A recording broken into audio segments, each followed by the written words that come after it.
Hello, my friends. It's time once again for the O Wrestling Podcast. I am your host, CW, and today let's talk about Cody Rhodes. Hey, Cody Rhodes has had quite a road to success. Yes, I did a pun. Forgive me. I'm tired and I'm waiting to work out, so bear with me. Cody Rhodes, I've watched since his debut in WWE all those years ago, so many years ago, and his great run with Ted DiBiase Jr. and Randy Orton as it was a Legacy, I think they were called. What a fantastic angle that was of these, second and third generation wrestlers going around beating up everybody with Orton at the helm, which was always fun because at the time Orton wasn't, I don't think you can consider him that much of a vet. He was maybe a couple years ahead of them, but they were all young guys, all promising guys, and they were doing really good work. And I enjoyed that angle quite a bit. I believe that was the catalyst for the Legend Killer version of Randy Orton. Again, one of the best versions of Orton out there, just beating old people up. But in that mix, Cody Rhodes was making a name for himself, and I think right after that he had the gorgeous Cody Rhodes thing where he was, the handsome guy, and then he got hurt, and then he was wearing that Phantom of the Opera mask, which was always fun. I think that gimmick got over really well because, again, the best gimmicks are, taking reality and turning it up to 11. If you turn it up to 12, it's too much, but 11's just right. And I think Cody Rhodes did a great job of selling himself as an injured narcissist, wearing this mask to kind of protect himself, but also using the mask to harm people. Like, I think he was headbutting people with that plexi mask, and he started wearing the hoods, and his ring gear was on point. Everything was great. He had great vignettes in that time.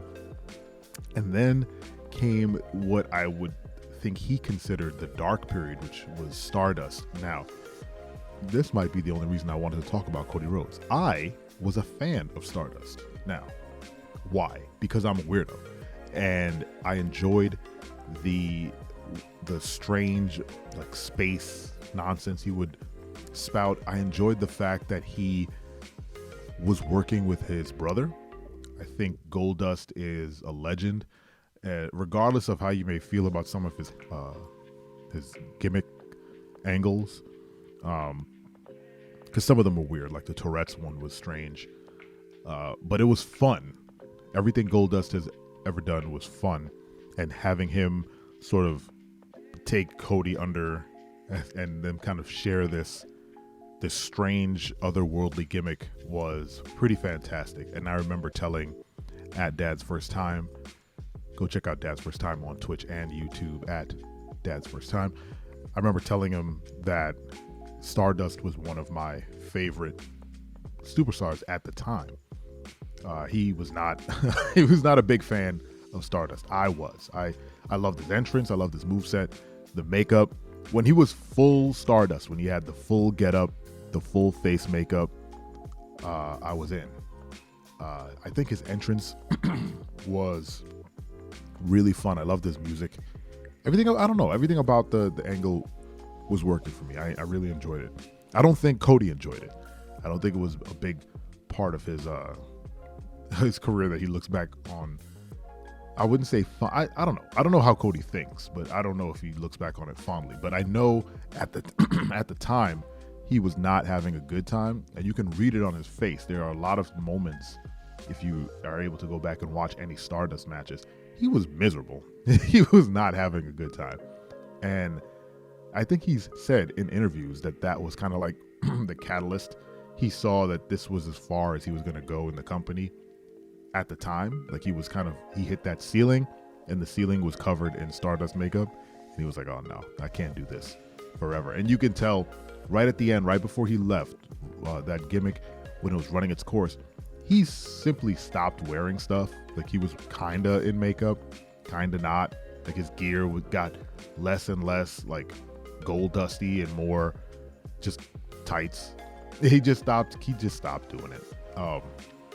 And he promptly left afterwards, which, was a bummer because I think he was doing really well. But like most professional wrestlers, I think he needed to leave the machine that was WWE to kind of find who he was, supposed to be.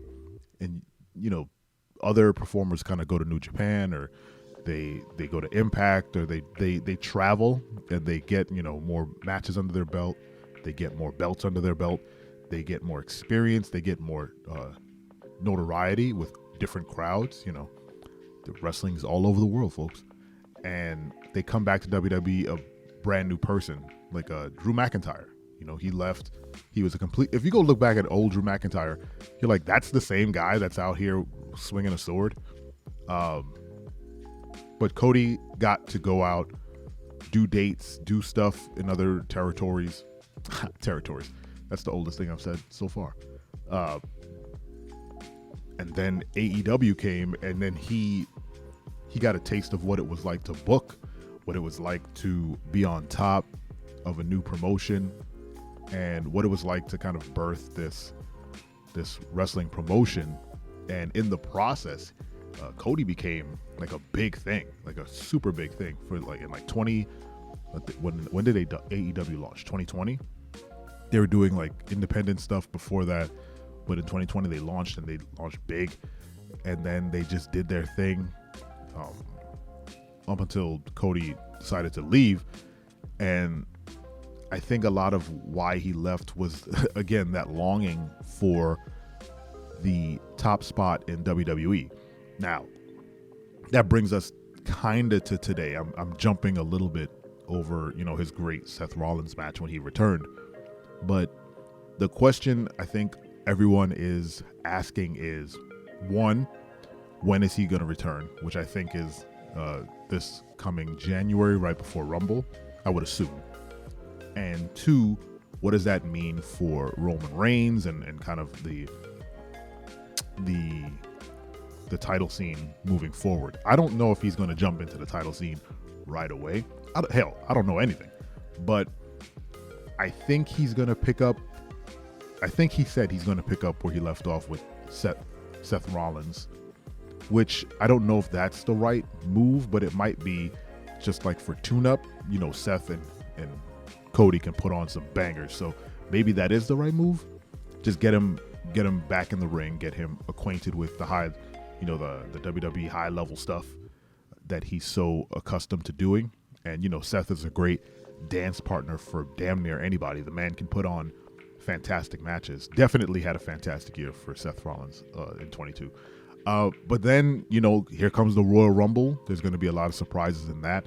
And then there's talk of having maybe Cody going up against Roman in the Mania main event. I don't know what's next for Cody, but I think he's definitely cultivated a following. He's built his cachet. His moveset is tight. The man could, put on matches like nobody's business. He's fantastic. I love his finisher too. So it's all great. Everything he's got the total package, right? The tattoo is a little much. I'm gonna say it. You can quote me on that. The tattoo is a little much, but as with anything,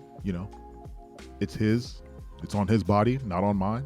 So it doesn't really have anything to do with me. The only reason I feel compelled to talk about the tattoo is that when he debuted in WWE, they used their weird 3D VR projections to show me the tattoo all over the place, and I don't know if that was the right move. Anyway, what do you guys think of Cody Rhodes?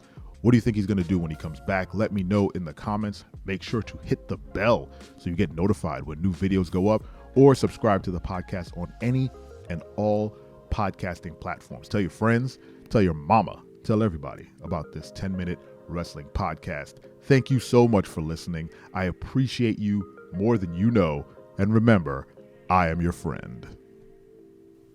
I'm your friend, but if I ever see you in the ring, I can beat you. Don't you know? Yeah, yeah, yeah.